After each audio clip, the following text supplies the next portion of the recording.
নমস্কার বন্ধুরা, আরও একটি ভিডিও নিয়ে চলে এলাম তোমাদের সাথে শেয়ার করতে।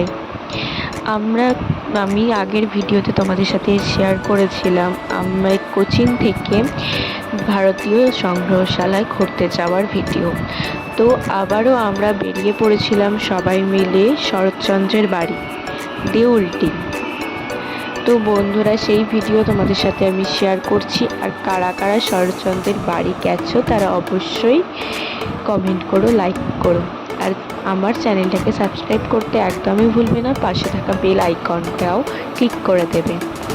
বন্ধুরা, আমরা সকাল সকাল বেরোই তো নি, আমরা বেরিয়েছিলাম 2:30 নাগাদ, এই দুপুরবেলা। তোমরা ভাবতে পারছো, বাড়ির লোক তো বলে যে তোদের কি মাথা খারাপ হয়ে গেছে, তোরা এই গরমে এত রোদেতে দেউলটি যাচ্ছিস? আরে না, এবার আমাদের কলেজ শেষ হচ্ছে, তো তোমরা সবাই বুঝতে পারছো।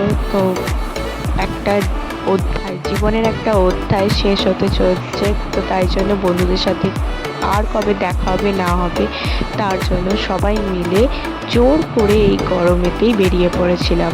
তো সেখানে একটু তাড়াতাড়ি পৌঁছে যাই। তো সেখানে গিয়ে জানতে পারি 4টের সময় খুলবে। তো পাশেই ছিল রূপনারায়ণ নদী। তো আমরা সবাই মিলে রূপনারায়ণের কূলে বসেছিলাম এবং হাওয়া খাচ্ছিলাম। যারা গেছো দেউলটি তারা বুঝতেই পারছো কত সুন্দর জায়গা। তারপর যখন আমরা দেউলটি শরৎচন্দ্রের বাড়ি ঢুকলাম, তো আমাদের ওখান থেকে বেরোতেই ইচ্ছা করছিল না। আমরা সবাই এত ফটো তুলছি। আমাদের দাদা বলছে, কিরে তোরা আজকে বাড়ি যাবি না? তো এতটাই সুন্দর ছিল, আর গরমে ওখানটা বেশ ঠান্ডা ছিল, তো কেউ বেরোতে চাইছিল না অত সহজে। তাও আমরা বেরোলাম, এবং এর পরে আমাদের নার্সারি যাওয়ার একটা প্ল্যান ছিল। তাই জন্য আমাদের ওখান থেকে তাড়াতাড়ি বেরোতে হয়েছিল, যেহেতু ট্রেনের প্রবলেম ছিল, তাই জন্য তাড়াতাড়ি বাড়ি ফিরতে হবে। তাও আমাদের বাড়ি ফিরতে ফিরতে বেজে গিয়েছিল 9:30। তো আমরা সেখান থেকে বেরিয়ে গাছ ফাছ কিনে তারপর খেয়ে আমরা বাড়ি এসেছি। সেই ভিডিও আমি তোমাদের সাথে শেয়ার করব পরের ভিডিওতে।